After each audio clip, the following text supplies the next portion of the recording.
오늘은 좋은 땅이라는 제목으로 말씀을 나누고자 합니다. 오늘 말씀 나오는 내용은 씨와 밭에 관한 이야기입니다. 이 씨는 하나님이 하시는 말씀이요, 또 밭은 우리의 마음입니다. 그래서 우리가 보통 마음밭이다 이렇게 얘기를 많이 하지요. 우리 주님께서는 여러 가지 비유로 말씀하십니다. 날씨라든가 아니면 동물에 대한 비유 많이 하시는데, 이 농사에 대해서도 많은 비유를 하십니다. 오늘은 이제 농사를 짓는 배경을 통해서 주님이 우리에게 말씀하고 계십니다. 오늘 말씀에서 중요한 포인트는 씨를 뿌리는 자가 밭에 나가 씨를 뿌릴 때 그 씨가 어디에 떨어지느냐, 이것이 중요한 포인트입니다. 오늘날의 밭처럼 돌 하나 없이 잘 정돈된 밭이 아닙니다. 그야말로 밭입니다. 어디 구역도 잘 나누어져 있지 않는, 사람들도 여기저기 지나다니는, 그나마 밭에 뚝이 조금 있으면서 이 지경에 어떤 표시를 한다든가 아니면 물이 고일 수 있도록 하는 정도의 정말 우리가 볼 때 보잘것없는 그 밭입니다. 사람의 손이 거의 안 간 밭둑에는 풀들이 수북히 자라고 있습니다. 그런 밭에 한 농부가 씨를 뿌리기 시작합니다. 손에 잡히는 대로 씨를 잡아서 허공에 날립니다. 이 씨가 바람을 타고 날아갑니다. 그리고 그 씨는 자유롭게 떨어집니다. 농부는 아랑곳하지 않습니다. 이렇게 해서 첫 번째로 떨어진 씨앗이 바로 길가에 떨어진 씨앗입니다. 사람들이 많이 다니는 길가, 겨울철에는 농사를 짓지를 않다 보니 사람들이 그냥 그 밭 가운데로 지나다니는, 가로질러 다니는, 그래서 사람들이 다니다 보니까 길이 만들어집니다. 그 길에 씨가 떨어진 것입니다. 이 씨가 자라기에 별로 적합하지 않은 장소입니다.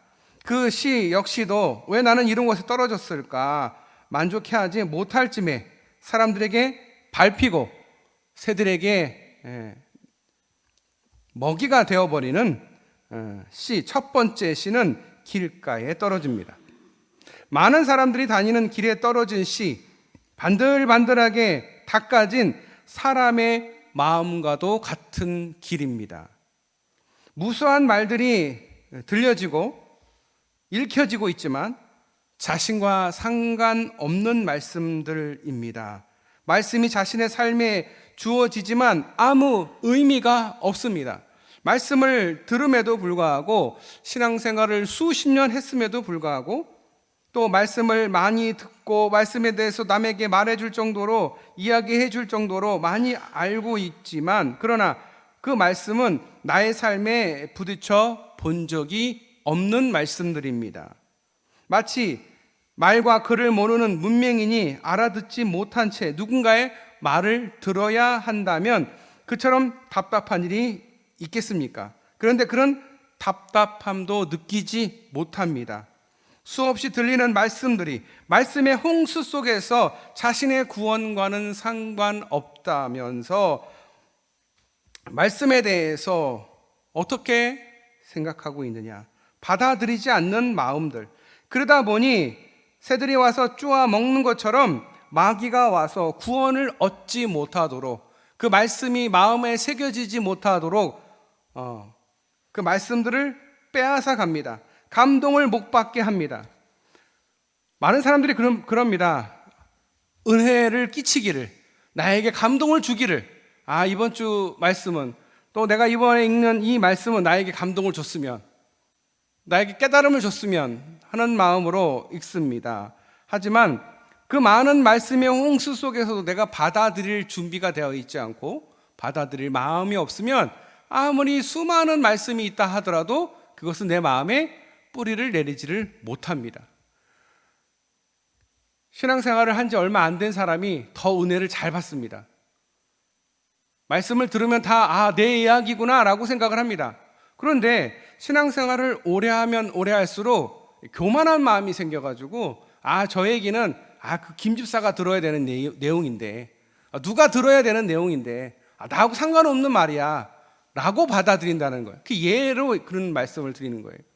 뭐 다 그렇지는 않겠지만 가끔마다 그런 분들이 계십니다. 말씀을 받아들이지를 못하고 왠지 남에게 하는 이야기지 나에게는 하는 얘기가 아니다.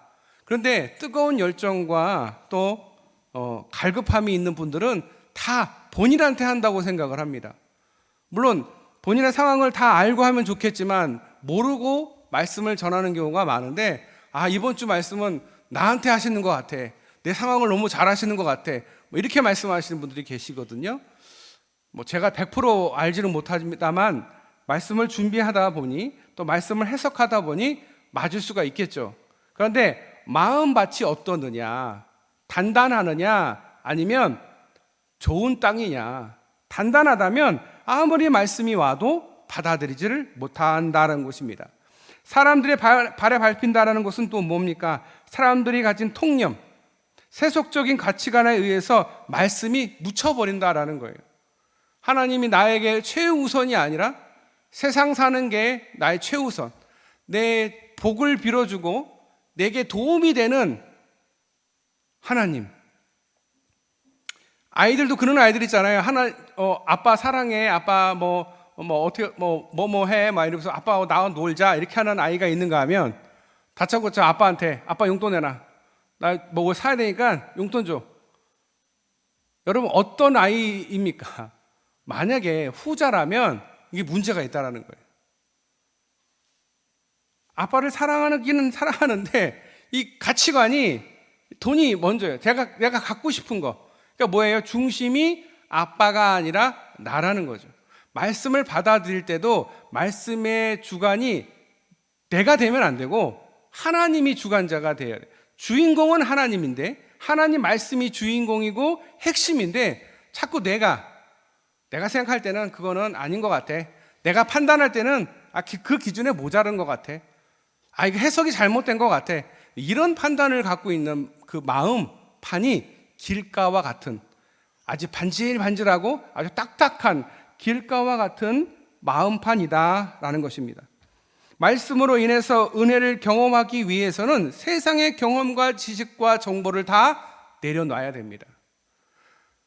하나님께 덮어놓고 복을 받으려고 하는 어떤 그 기복적인 신앙이 아니라 내가 어떻게 하든지 하나님을 사랑할 수 있을까? 내가 내 이웃을 위해서 얼마나 더 사랑을 할 수 있을까 고민하는 그런 삶이 되어야 하나님 말씀을 내 마음판에 잘 흡수할 수 있다라는 이야기입니다.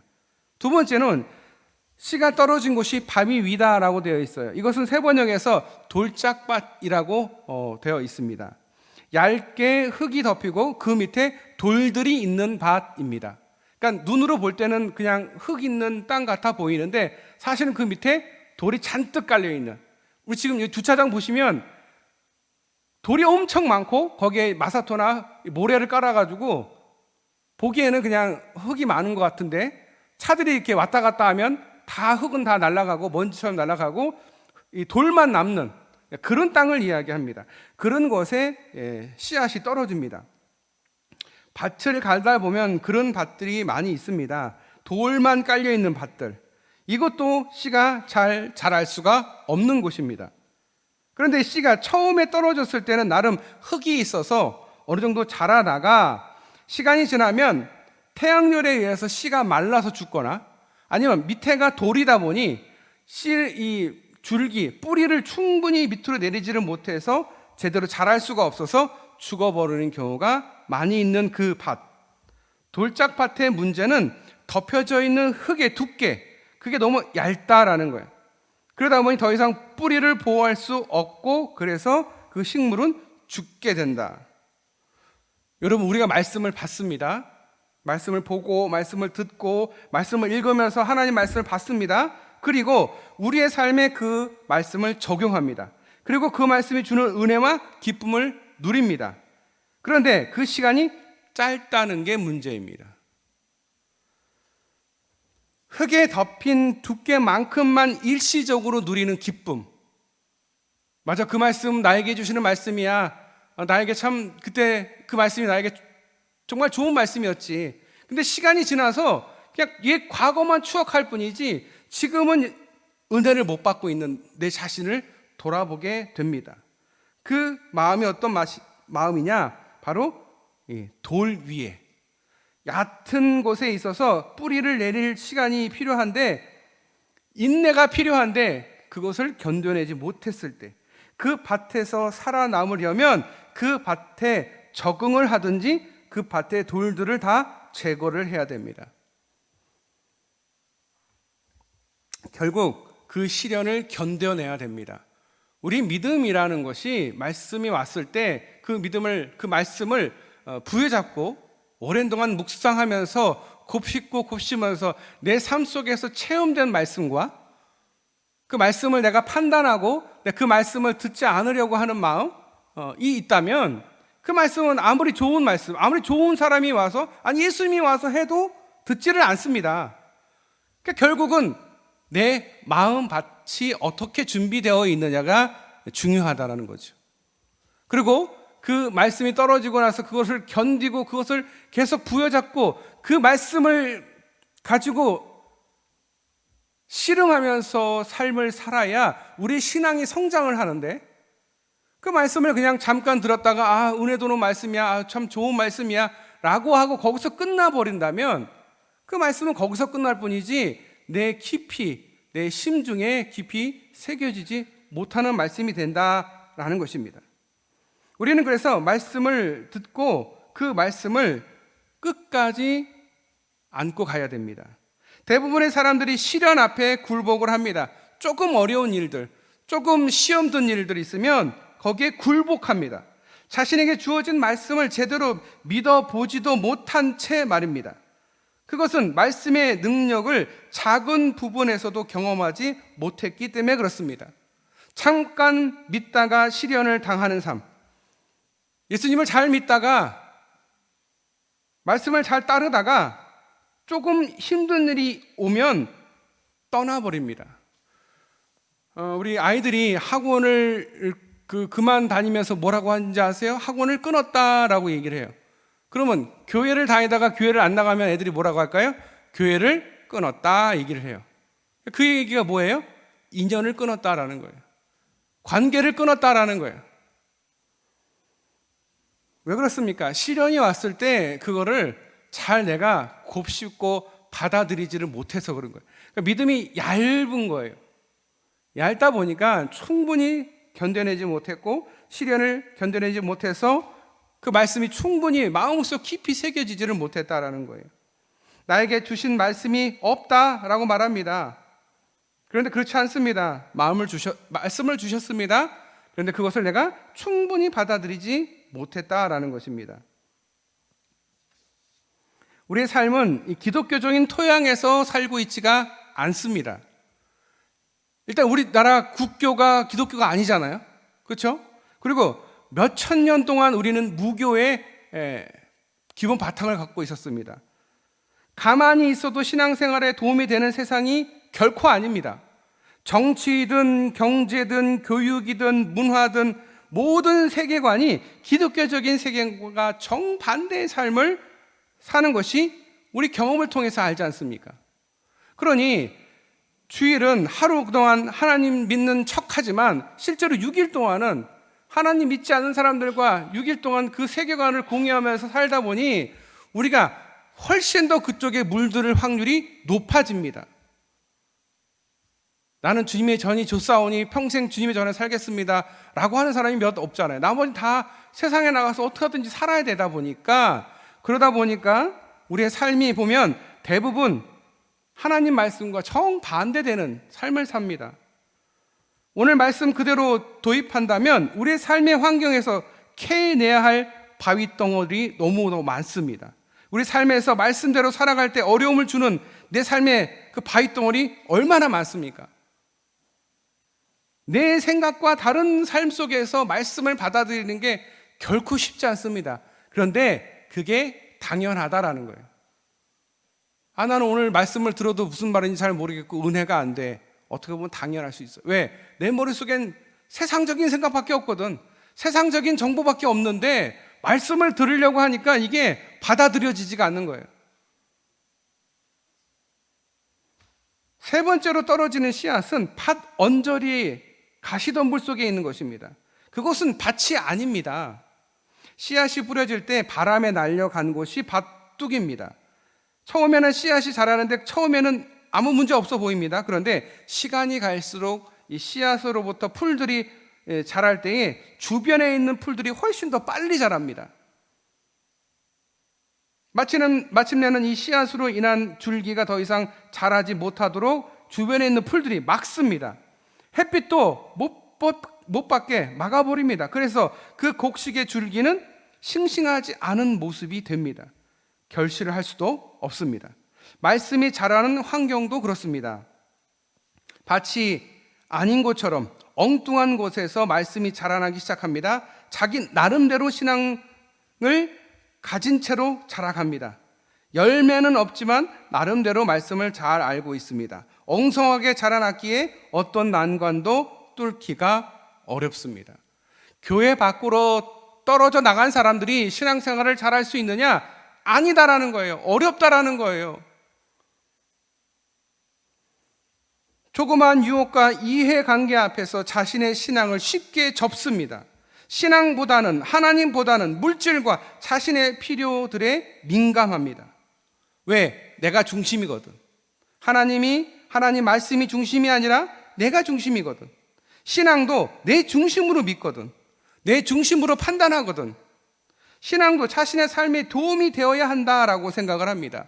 그게 뭐예요? 기복적인 신앙이다라는 거예요.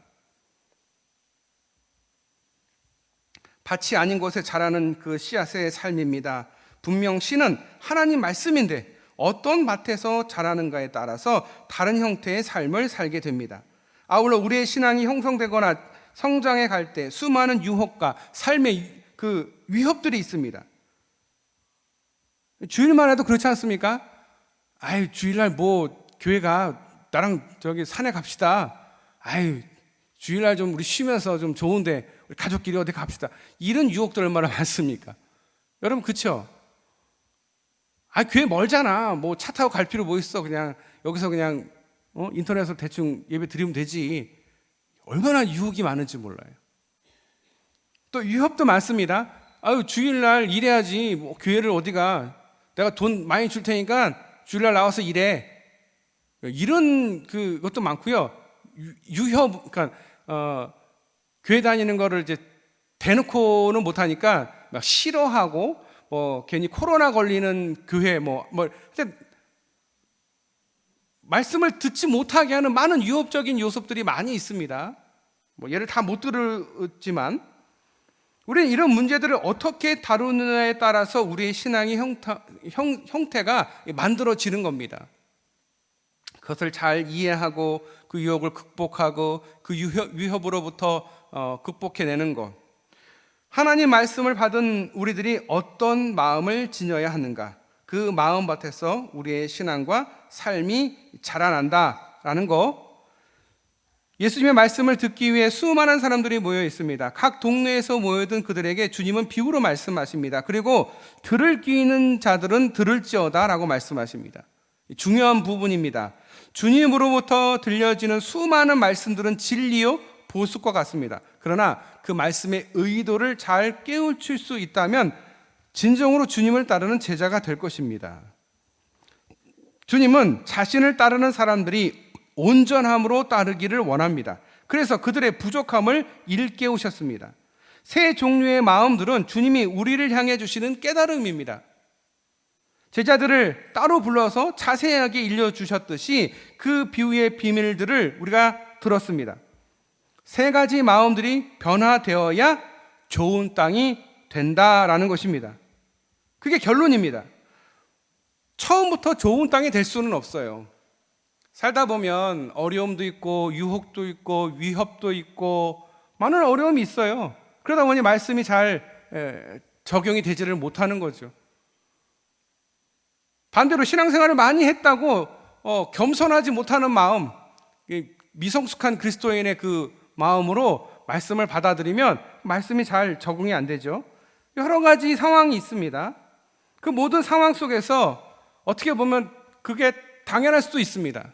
중요한 것은 그런 마음을 옥토로 좋은 땅으로 만드는 게 중요합니다. 내 마음속에 있는 약육강식의 마음이라든가 물질 만능의 마음이라든가 내가 믿음이 제일 좋고 하여튼 많은 생각들, 주님이 주인 되지 못하는 모든 많은 생각들을 다 버려야 됩니다. 반들반들한 길가라면 그 땅을 갈아엎듯이 마음을 뒤집어 엎어야 됩니다. 하나님이 우리한테 큰 시련을 줄 때가 있어요. 그때가 어느 때인 줄 아십니까? 마음판을 뒤집어 엎을 때, 고집 부리고 막 살 때 하나님이 크게 한번 뒤집어 엎습니다. 여러분, 바다가 태풍이 안 오면 바다도 썩습니다. 그래서 물을 위하고 아래하고 확 뒤집어 엎는 게 그게 태풍입니다. 하나님이 왜 태풍을 두셨을까요? 왜 우리의 인생에 고난이 있을까요? 뒤집어 엎으라는 거예요. 그런 생각을 갖고 살아가면 하나님 심판대 앞에 왔을 때 부끄러우니까 지금이라도 늦지 않았으니까 인생을 되돌아보라는 거예요. 그런데 사람들은 어떻습니까? 내가 이렇게 신앙생활 잘했는데 하나님 뭐 하시는 거예요? 하나님 나를 미워하시는? 아니요. 다시 되돌아오기를 바라는 거예요. 첫사랑, 하나님을 처음 만났던 그 마음으로 돌아오기를 바라는 거예요. 마음을 다 뒤집어 엎어야 돼요. 안 되면 내 스스로라도 엎어야 돼요. 내가 지금 딱딱한 마음이었구나. 내가 교만했구나. 그걸 알면 다행이죠. 대부분 몰라요. 내가 신앙생활 잘하는 줄만 알지. 아니에요. 하나님 앞에는 의인이 없어요. 다 죄인이에요. 난 의인이야? 나 신앙생활 잘해? 라는 것 자체가 벌써 교만이고 그 자체가 벌써 잘못된 생각을 하고 있는 거예요. 다 뒤집어 엎어야 됩니다. 주님의 말씀이 뿌리가 잘 내리도록 다 뒤집어 엎어서 밑에 있는 유기물질과 잘 이렇게 돼서 노릇노릇한 그 마음이 위로 올라오고 딱딱한 마음이 다 아래로 내려가야, 그래야 씨가 뿌려졌을 때 잘 적응할 수가 있는 거죠.